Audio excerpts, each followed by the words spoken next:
Welcome to AB Crafty. I'm Daniela, and today I'm going to show you how you can make pressed flowers in just minutes. Instead of waiting weeks for flowers to dry between books, I use a microwavable flower press.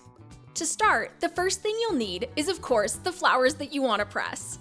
I'm using this gorgeous hibiscus flower that I got off of my multicolor hibiscus tree that I got from Lowe's. Because the back is super thick, I cut that part off since it won't be seen and the thicker sections take longer to dry. Next, you want to grab your flower press. I'm using the Microfleur Max microwavable flower press, which you can get for 10% off with my code ABCrafty. I've also linked to it in the description. Remove the clips and take off the top panel. Next, you'll remove the layer of wool and then the first layer of cotton fabric. The other side will have the same pieces, a layer of fabric, then wool, and then the back panel. Since it's been a while since I last used it, I gave it a few spritzes of water to help prevent any burning. Place your flower onto the cotton and arrange it how you'd like. In my case, I ended up just smushing the pistil down, otherwise when I close it, it might end up breaking anyways, so this way I can control the way it lays. I was just doing this one flower, but if you have multiple, you can absolutely place them all on the fabric and fill in the whole space. Just make sure that they're not overlapping, otherwise they can actually stick together when they're microwaved. Once you have it how you'd like, cover it with the other cotton fabric, then the wool, and then the top panel.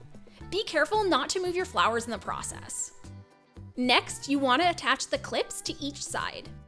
If you have trouble getting them on, it can help to carefully apply pressure to the top to help squish everything down. Now it's time to put it in the microwave. Microwave it for a few seconds at a time.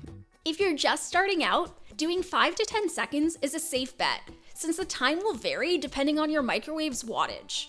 Since I've been doing this for a while, I know for nearly all flowers and using my same microwave settings that I can actually start at around 20 seconds and then do 10-second increments from there. But again, it's best to stay on the safe side and just start with 5 to 10 seconds. After each zap, you'll want to take the press out and see if the flowers are completely dry.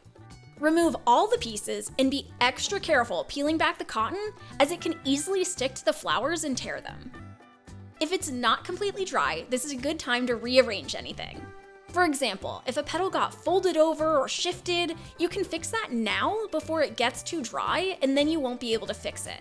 And that's exactly what I do here. Then use a paper towel to wipe off the inside of each panel. This helps reduce the amount of moisture within the press, and also helps gauge whether there's still moisture within the flower. After it's all wiped down, reassemble everything and repeat the process. This can take anywhere from just 1 or 2 rounds to like 10 or more rounds for thicker flowers like this hibiscus. The main thing is you want to make sure it's 100% dry. It should feel almost like tissue paper, and you shouldn't feel anything sticky. Carefully remove it, and now you have a perfectly preserved flower.